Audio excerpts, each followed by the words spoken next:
None of us have an alien living in our attic, but something tells me they wouldn't be anything like Roger. He's not from here, so obviously he would do some things that go under the radar for most people. But even you have to admit, this guy is all sorts of weird.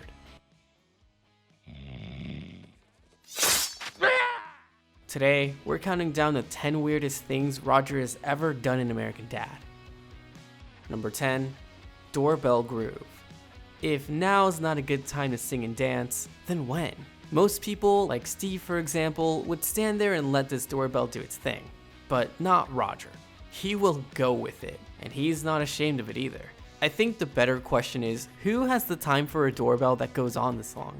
Then again, it's kind of genius. Waiting for someone to answer the door is probably a lot easier when you can kill time this way. I think Roger is just ahead of everyone else. Number 9, floor spaghetti. Floor spaghetti? Yes, it's exactly what it sounds like. Francine is just as curious as we are too. So what is floor spaghetti? Well, if we go along with how Roger prepares it, you prepare it normally just like you would with any other dinner. And not gonna lie, he really does a great job. You set it on the table and then you put all that hard work to waste and break an expensive dish just to make floor food. Anyone else can eat that? Number 8, saving a child?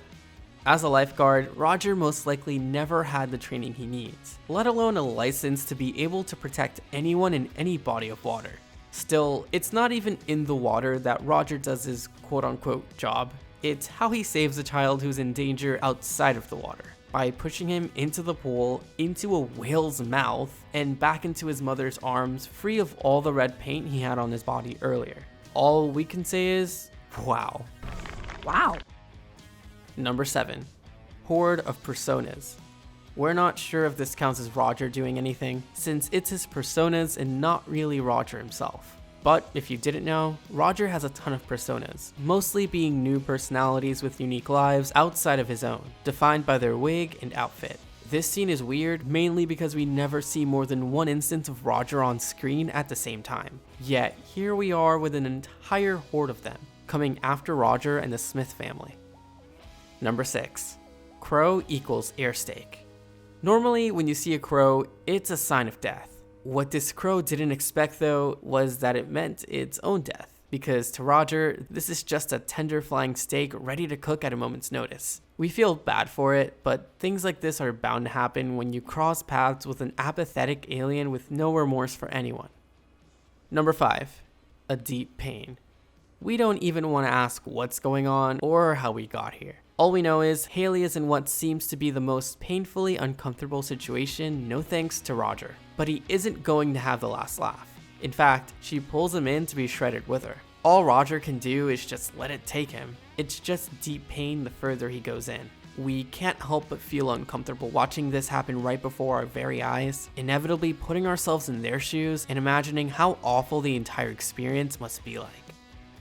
Number 4, created a sweatshop.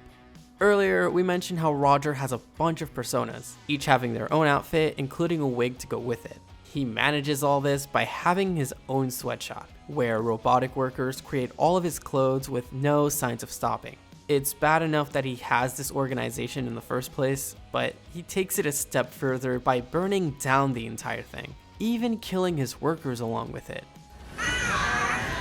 Die, all of you! This is agony. I programmed them to feel burning. This guy just doesn't seem to have any hint of sympathy. Number 3, raging Cartilager. One fact about Roger is that he has no bones in his body. His entire structure is made up of cartilage, so he's flexible and unable to feel as much pain as others from the looks of it. It's when he gets aroused that makes this fact work in the favor of his joke. After getting heated thanks to Steve, he says he has a raging Cartilager, which I'm sure you can guess what that means. Number 2, stealing hair. In the grand scheme of things, you shouldn't take your anger out on people based on their opinion.